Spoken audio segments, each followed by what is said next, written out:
Good morning and welcome to the KIMIYA Healing Podcast. Today I'm talking about the reason why it's so important for young girls to be supported and informed and educated about the menstrual cycle and the changes that their body goes through as they develop. The reason why this is so important is because it can inherently lead to confusion, shame, body hatred and disconnection when this really vital aspect of womanhood is not nurtured and supported. And this in turn can lead to trauma, imprints, shame, shutdown, tension, fear in the womb space. And these imprints are held by the pelvic floor and held energetically by the womb, and then later on are magnetizing and amplifying similar vibrational experiences. So the reason why this is so important is not just for a girl to be well educated, but also for her relationships, for her body awareness and connection, and for her inherent healing journey through life and through womanhood. I'm going to share a story about, if you hear that, that's a very windy London morning, if you hear that in the background.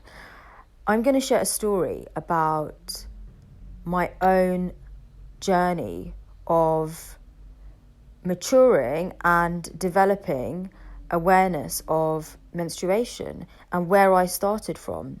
So I was about 12 years old when I started my own bleed, and I remember the day it started, having absolutely no clue what was happening, suddenly noticing blood, thinking immediately there must be something wrong. Maybe I've injured myself, maybe I'm ill, I'm really not too sure what this is, but it looks dangerous. I'd only ever seen blood when I had fallen down in the playground.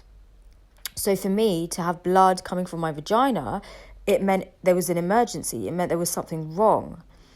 And I remember going home and telling my mum, and she said, "Oh, here's some pads, you can wear these." So I said, "Okay, I'll wear those." And I didn't even really know how to put it on. So I had to ask her, like, how do you wear it? Like, how do you actually put this on? I didn't even know how to open the packet. And she kind of really casually just said, "Oh, you just do it like this," and showed me how to do it. And so I wore the pad for the first day. I was very confused and scared. And I was also totally unaware of what was happening. I was unaware of what the physical sensations were. I was unaware of what this meant for me. I just assumed, okay, well, she told me to wear a pad, so I'll just wear a pad and then this will all be over. So the next day I woke up and I decided, okay, I'm going to go off to my tennis lesson. I remember putting on my tennis whites and going downstairs, and I'm about to head out of the door. And my mum said something like, "Make sure you're wearing a pad."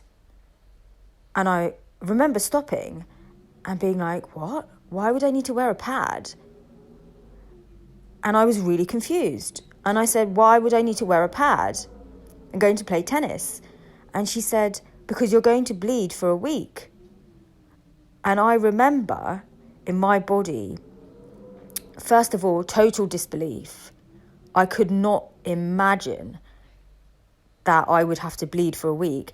And then the fear and the shock running through my body of not only how is this possible, but how am I going to deal with bleeding for a week? And what does this mean for me playing tennis in my tennis whites? Because that seems now off the cards.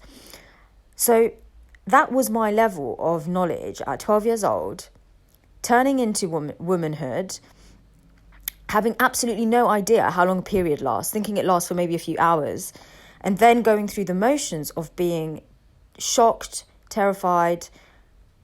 Then I went through these other experiences of being really angry and resentful. Why do I have to bleed? How come boys don't have to bleed? Why is it that girls have to bleed? Because I know what I want to be doing right now. I want to be playing tennis outside in the sun, and now I can't do that because of something my body is doing to me that I have absolutely no control over.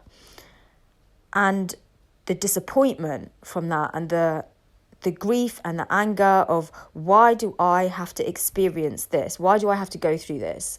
It doesn't seem fair. It's withholding something from my life. That stayed with me for so long. And every time I would have a period, I would see it as an inconvenience, and I would feel curtailed by it, because it would be a nuisance. It would be something else I have to take care of. It would be perhaps sometimes painful and uncomfortable. It was, I'd have to think twice about what I wear and how I wear it. And, okay, when am I going to get that bathroom break? How am I going to sneak off without anybody seeing that I've taken my bag with me? And I remember not really knowing how my body would change, and really enjoying having a boy's body, like being flat-chested, being, not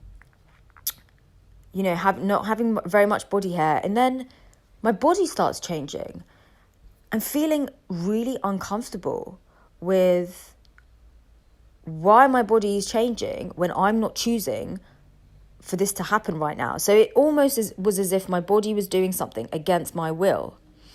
Now, holding those frequencies in your field, in your body, shock, rage, disappointment, confusion, but my body's betraying me. Like, if you're listening to this, I'm sure that at some level you probably experienced or felt some similar themes come up for you in your life. And what's interesting is, often we think that these themes and experiences come from life events. We don't necessarily make the connection all the way back to this really important experience of our first ever bleed. And it's really beautiful to recognize the opportunity that there is to harmonize and heal young girls, women, and their relationship with their body by doing something really simple, which is supporting reality, supporting a realistic education and communication for women and for young girls when it comes to their menstrual cycle. And obviously, at 12 years old, you don't need to go into so much detail with a young girl, but just enough so that they get to feel somewhat empowered, that actually they get to be on side with their body rather than thinking their body's doing something to them. They understand what the bleed is and what the purpose of bleeding is, how it affects them at a physical level, how it benefits them at a physical level, how it affects them at an emotional level, spiritual level, etc. And what this will really allow is for young girls to start to reframe the concept that a period is painful, uncomfortable, nuisance, something to be shut down, and allows young girls and women to embody the true essence and nature of what the bleed actually is. And for every woman, the bleed will be something different. And in every cycle, that's why it's so magical, because in every cycle, you experience a different aspect of yourself. Some cycles, it's more physical. Some cycles, it's more emotional. What better, more sacred mirror could you ask for than the mirror of your own womb every single month? And it's really important, I believe, to provide this information and support young girls to have this information and to ask questions and to be curious and to express their emotions about how they feel about how their body's changing, rather than learning it through whispers in the playground or through random Google searches. I mean, back in my day, I'm not actually that old, but when I was going through puberty, there wasn't any way of externally searching information. There really weren't that many search engines. There was Yahoo, and it wasn't the go-to place to get information. Whereas these days, the internet is providing young people with a wealth of information. And so I like to think that as a parent who has a daughter or daughters, young girls, you're thinking about, they are going to approach this stage of their body, of their life. It's going to come with emotions. It's going to come with questions. It's going to come with confusions. It's going to come with opportunities. It's going to come with joys. It's going to bring forth their creative life force into the world. It's going to bring forth their identity, their gender identity, sexual identity. It's going to bring forth so much if it's nurtured and supported, rather than if it's just this mechanical, oh yeah, okay, so this is what your body does. You're going to have a period once a month now, and that's just what happens to women, and that's the end of the story. Well, when we go deeper and we actually support and nurture, the reason why this is so important is because later on in life, the womb actually starts to become a reflection of all of the experiences it's had, particularly in terms of self-beliefs and inherent holdings of identity that a woman has. So where there's been fear, where there's been uncertainty, where there's been confusion, maybe there's been anger, etc., or sadness, that's all held in the womb space, as I said earlier. And as a woman goes through her relationships, as a woman goes through her connections with the world, with her creativity, this inherent connection with her womb starts to come up, starts to reflect back at her. And sometimes that what is reflected back, particularly through sexual relationships, is her connection with her womb, and often is that child connection with the first bleed or with her cycles and how she felt at the time. So by healing that, by recognizing what you were and weren't supported with, you can really allow yourself to be more compassionate with your womb, more compassionate with your body, and access deeper levels within your own embodiment. So when you are connecting, when you are creating, it's coming from a different place. It's coming from a place of real centeredness rather than a place of trauma or a place of pain. So if you're listening to this and you're remembering a time when you were starting your first bleed and it was really scary or really confusing for you, or you were not supported, or there was some shame around it.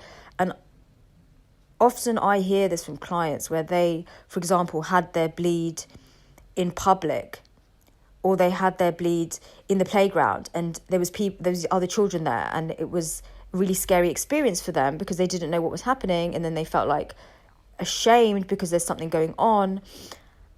Healing those experiences, and even more subtle ones, like just having a period on your own with no real care or nurture, and then just, that's it. Nobody talks about anything. Nobody tells you anything.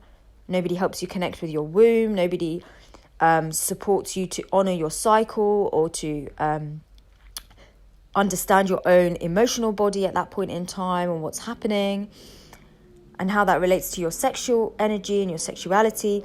When that's not explored, you have a huge opportunity to start to return back to that point of your life. And the point of returning back is not to experience the confusion and the pain and the sadness, etc., all over again. The point of returning back is because it's a return back to your innocence. It's a return back to your childlike essence. And then you get the chance to do things all over again.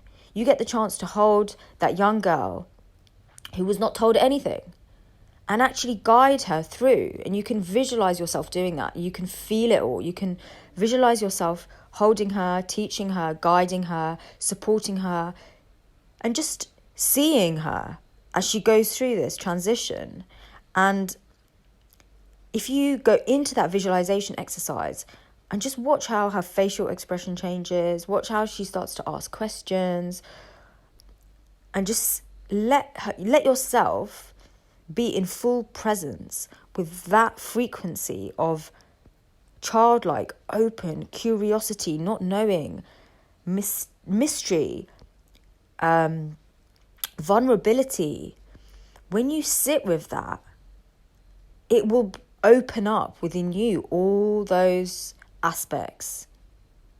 So it will open up the vulnerability, the softness, the curiosity, maybe the confusion, maybe some of the fear will open up. And remember that if you are looking to heal and return and embody more of your feminine sensuality and your feminine essence, accessing that childlike innocence, those real young aspects of yourself, and being with them and nurturing them yourself where they were not nurtured externally, this is a massive way that you can access key energy systems within your own body. So the energy system of the innocent inner child, and then the energy system of the divine mother. And each feminine energy has the infinite capacity to embody any of those frequencies. And when you bring the divine mother and the innocent child together, and they are in presence with one another, what you have there is a really powerful alchemical process of inner nurturing, of inner seeing, where the mother sees the child and the child sees the mother. And all of that is happening within you. So this process that you can experiment with and you can learn from can really help you to heal your feminine embodiment. It can take you to a deeper level of wisdom, self-love and self-compassion within yourself. It can help you to understand why you've had feelings related to your body that you've had, why you've had the sexual experiences that you've had, why you have experienced certain connections in certain ways, because you're starting to go further back and deeper. And it's not as much about the story. The story is relevant. The story is a gateway. The events that happened, like the story I told you earlier about me wanting to go out and play tennis and then being shocked that I would bleed for a week, that's a story. What's really important is to recognize the story is a gateway to these deeper felt sense experiences. If you can allow yourself to access your stories, to go deeper into the emotional and physical sensations that you were experiencing at the time, if you can then take yourself into a place where you can be present with compassion and then start to embody a new way of nurturing yourself while you do this visualization exercise, you will experience, as soon as you come out of this, you will experience yourself differently. Your inner self will feel different. So give it a go, and I would love to hear how it goes for you. If you want to write to me and let me know, drop me a message. My website is KIMIYAhealing.co.uk. And if you're experiencing any type of womb-related condition that you want support with, or you just want to work on embodying your womb more and accessing more of your physical, emotional and energetic womb space and feminine potential and feminine embodiment, and you're looking to heal in that area, then please reach out to me. Or you can also join Womb Room, which is a program for rebirthing that we're now in our 9th womb room actually. And you are more than welcome, doesn't matter what gender or what sexuality you are.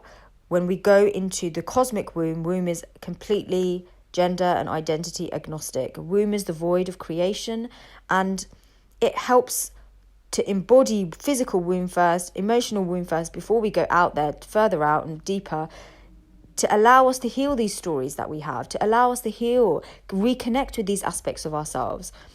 And I'll be really interested to hear, if you do this exercise, how do you feel afterwards? Do you feel that innocence returning? Do you feel that self-forgiveness returning? And were you able to embody the Divine Mother and interact with yourself and give yourself that real unconditional love and support?